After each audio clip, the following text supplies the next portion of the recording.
Hello viewers, स्वागत है आपका इस चैनल पे।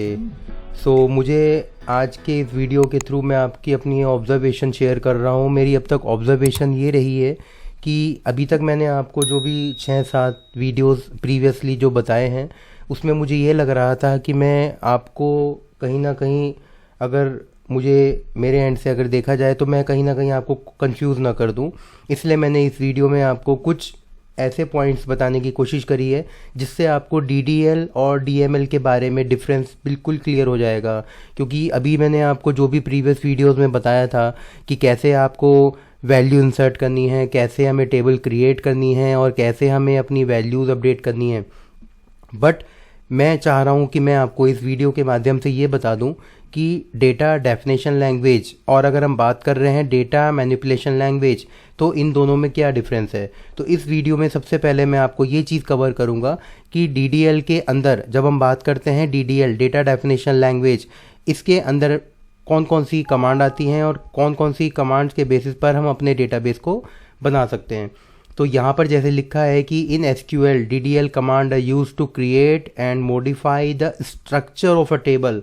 ध्यान रखिएगा, डेटा डेफिनेशन लैंग्वेज का हमेशा जो यूज़ किया जाता है वो यूज़ किया जाता है केवल डेटाबेस बनाने के लिए, और डेटाबेस के साथ साथ जब हम टेबल क्रिएट करते हैं तो टेबल का structure, it means we are talking about the structure of a database and a structure of a table.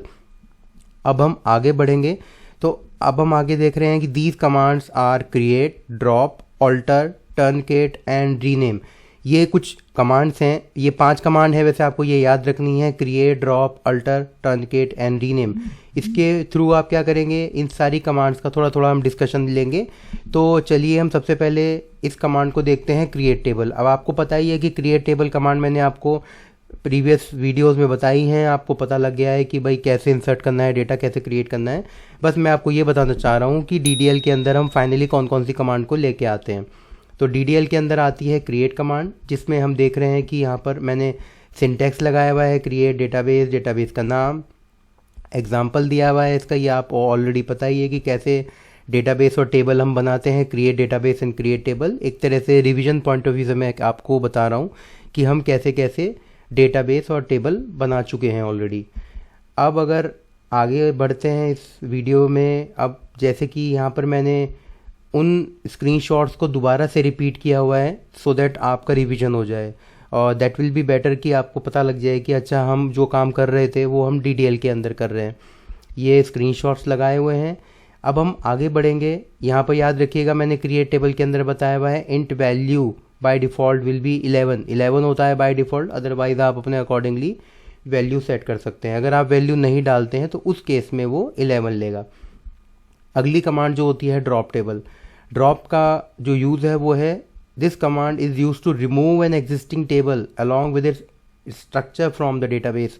पूरी की पूरी टेबल उसके स्ट्रक्चर के साथ डिलीट हो जाती है। जैसे आपने देखा है नीचे ड्रॉप टेबल और टेबल का नाम, क्वेरी में हमने देखा है कि हमने लिखा है यहाँ पर ड्रॉप टेबल और टेबल का नाम CSE, तो पूरी टेबल हमारी ड्रॉप हो जाएगी। अगर हम चेक कर रहे हैं डिस्क्रिप्शन टेबल के साथ तो वो ये बताएगा कि table kj.CSE does not exist, यानी कि वो एग्जिस्ट नहीं कर रही है। तो ये है ड्रॉप टेबल। ऑल्टर टेबल में बेसिकली आता है, this command is use to add, delete और change column in the existing table.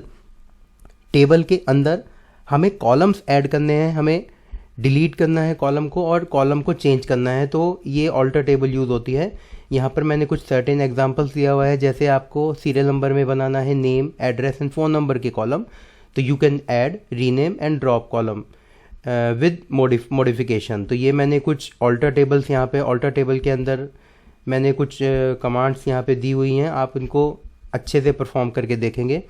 अब जैसे जैसे हम वीडियो को आगे बढ़ाते हैं तो ऑल्टर टेबल में जो ऐड कमांड है वो ये होती है कि यहाँ पर हम ऑल्टर टेबल कर रहे हैं, ऑल्टर टेबल ऐड ईमेल वैरकैर, यानी कि हम ईमेल नाम का कॉलम बनाना चाह रहे हैं, और जब ईमेल नाम का कॉलम बनेगा तो कुछ इस तरीके से दिखाई देगा। ये इसका स्ट्रक्चर बता रहा है, ईमेल वैरकैर 255। अब जैसे जैसे हम और आगे बढ़ेंगे, यहाँ पर मैंने बीच बीच में कुछ असाइनमेंट्स वाला पार्ट दिया हुआ है। जैसे जैसे आपको क्वेरी समझ में आती रहेंगी, आप उसको प्रॉपर एक एज ए असाइनमेंट आप पूरा कर सकते हैं। जैसे मैंने यहाँ पर दिया हुआ है syntax for rename a column in a table, ये मैंने इसलिए दिया है क्योंकि रीनेम की जो कमांड है वो मैक्सिमम वर्जन्स में नहीं चलती है, बट फिर भी आप इसको एक बार यूज़ करके देखें, कॉन्फ़िगर करें और इंस्टॉलेशन करके प्रॉपर चला के देखें तो शायद वो आपकी इस कमांड चल जाएगी। अब हम इसके आगे बढ़ते हैं। ये मैंने यहाँ पर दिखाया हुआ भी है, MySQL 8.0 में आप अगर रीनेम करेंगे alter table customer rename column account to account number, यानी कि हमारे पास कस्टमर नाम की टेबल थी जिसके अंदर मेरे पास कॉलम था अकाउंट, उसको मैंने अकाउंट कॉलम को मैंने अकाउंट नंबर में मेंशन कर दिया, तो इस तरीके से रीनेम हो चुका है। असाइनमेंट नंबर 3 मैंने ऐसे दिया हुआ है कि आपको एक कॉलम ड्रॉप करना है, तो ड्रॉप करने के लिए आपको सिंपली यूज़ करना है यहाँ पर ड्रॉप अ टेबल, बट हमें ड्रॉप करने के साथ साथ टेबल को सिलेक्ट करना भी आना चाहिए। जैसे मैंने यहाँ पर बताया हुआ है alter table CSE drop column phone number, तो ये जैसे पहली वाली टेबल ये थी हमारी और बाद में वो टेबल हमारी इस तरीके से दिखने लगी क्योंकि ये कॉलम यहाँ से गायब हो चुका है। अब आगे वाली जो क्वेरी है हमारी वो मॉडिफिकेशन की है, यानी कि हम कॉलम की प्रॉपर्टीज़ को मॉडिफाई कर रहे हैं। आप देखेंगे यहाँ पर एक कॉलम फोकस करते हैं हम, जैसे कि फ़ोन नंबर एक कॉलम है, उसका इंटीजर 10 साइज़ है।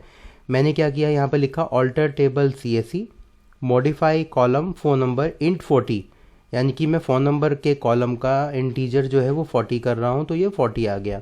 इस तरीके से मॉडिफाई कर सकता हूँ मैं जितनी भी मेरे कॉलम्स हैं।